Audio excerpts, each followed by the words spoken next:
In order to keep profits as healthy as possible, companies must manage costs. To do that, managers and their accountants must understand costs in ways that lead to effective decisions, which in turn lead to healthy profits. But defining and measuring costs is not always simple to do. Well, I think it is really difficult to be able to get the right costs associated with the right size or the right product. Frequently, we allocate a lot of costs based on volume, based on hours run, hours produced, floor space. We've got any number of allocation systems, but anytime you're trying to allocate costs where you can't clearly identify that this cost is directly associated with this particular product, it becomes pretty subjective. Yeah, the term cost is very slippery. It doesn't seem like it should be slippery. It seems like it should be very well defined term with no ambiguity whatsoever. But in fact, it's used in many, many different ways by people inside business and in everyday life.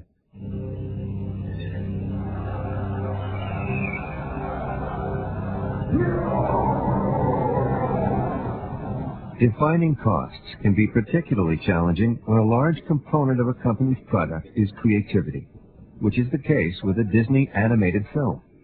You start with a business plan and a budget, and you have a creative idea, and in between that, there's a big gap. So we sit in that gap, and we try to look at creative issues and quantify them. In most manufacturing operations, there are a number of costs that are difficult to tie accurately to a product. Take electricity, for example. We use electricity everywhere in the plant. Well, how much of that should be charged to liquid Clorox 2? How much of it should be charged to our bleach business? And what about the power that's used in our distribution center? We have to allocate that back to the manufacturing side of the house and then split it again between a couple of products. So the more often you do those kinds of things, the less accurate your figures become. But I think that's probably the most difficult piece that we have to deal with. Significant change. One of the most basic aspects of cost management is being able to predict the impact of changing costs. As the activity level in a company rises and falls, certain costs will rise and fall or remain the same.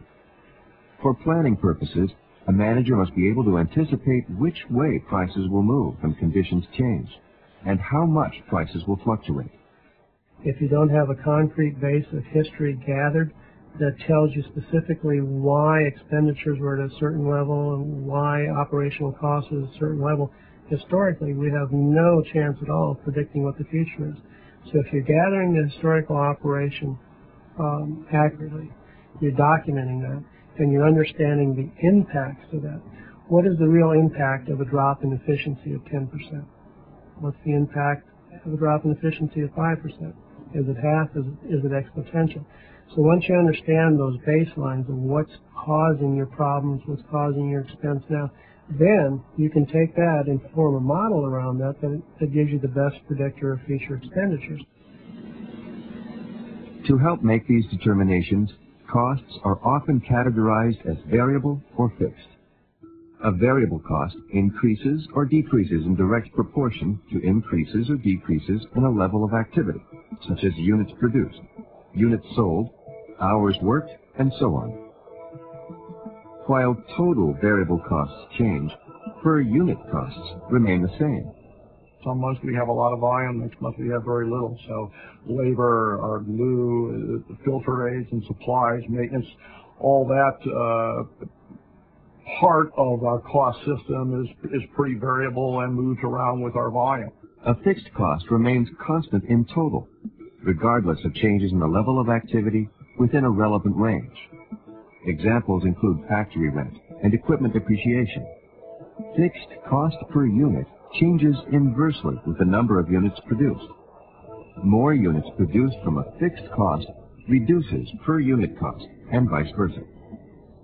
Our knitwear's business is more fixed cost oriented because we have a large investment in a fabric mill. It's one of the largest fabric mills of its kind in the country.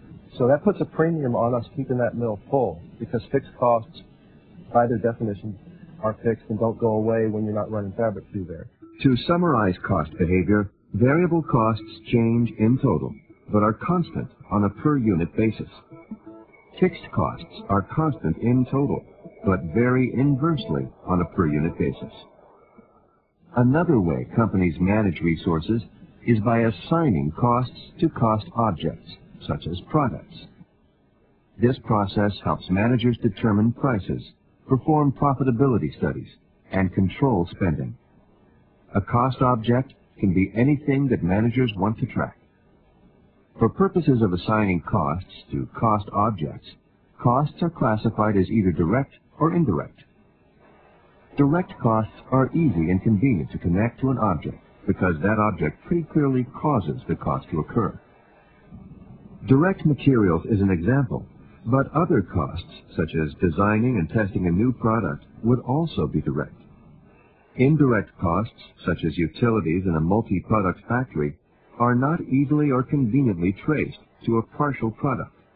We have those direct costs, like raw and packaging materials, our labor, but then there are certainly other costs that go along with the company: advertising expense, sales expense, logistics and transportation, which is actually our largest single cost, is getting our product to our customer. On the direct side, clearly we have several thousand artists who are drawing artwork that end up in the film. So most of our direct costs are actually the labor costs. On the indirect side, we have a variety of different costs. We have a number of overhead departments that support the general production departments, such as human resources, finance, communications, and things like that. So we have indirect labor there. We also then have some indirect other expense costs associated with running those departments. For decision-making purposes, costs are further divided into differential cost, opportunity cost, and sunk cost. A difference in cost between any two alternatives is a differential cost. These costs can be fixed or variable. For example, the decision to make or buy a part requires distinguishing between costs that differ between the two alternatives. In some cases, differences in revenue will also be examined. For example, deciding whether to accept a special customer order, which may not cover certain fixed costs. We have to, as managers, think through each decision independently and identify which costs are relevant and which costs are not relevant for that decision. And if we design accounting systems correctly, we can get categories that are going to be more useful for that purpose, but it's still not going to be automatic. Managers are still going to have to think very carefully about what costs are relevant and which costs are not relevant before making a decision. Part of decision-making involves consideration of the opportunity cost. The opportunity cost is the potential benefit that's given up when one alternative is selected over another. For example, the contribution margin lost from cutting back production of one product to make room for the production of another. Finally, there are sunk costs. A sunk cost is a cost that has already been incurred and that can't be changed by any decision made now or in the future. For Clorox, the sunk cost of a specialized piece of equipment used to produce a new product would not be a factor if it becomes necessary to choose whether or not to continue manufacturing the product. So that's kind of a cost of doing business in their introduction of a new product. If the product turns out not to be successful, we've clearly defined what our sunk cost is, and we understand how that's impacted the organization. However costs are classified, they are useful in understanding cost patterns, analyzing performance, and planning future operations. Ultimately, the decisions that a company must make dictates the method it uses for determining costs. A management accountant, like a good tailor, designs the cost accounting process that is best suited to the decisions made in his or her organization. Whatever the business, cost classification is based on how costs will be used, preparing external reports, planning budgets, and making decisions. When valuing inventories and determining expenses for the balance sheet and income statement, costs are classified as either product costs or period costs. Period costs are costs such as rent and administrative expenses, which are tied to a reporting period rather than a specific product. Product costs are raw materials, labor, and manufacturing overhead that can be traced to a product.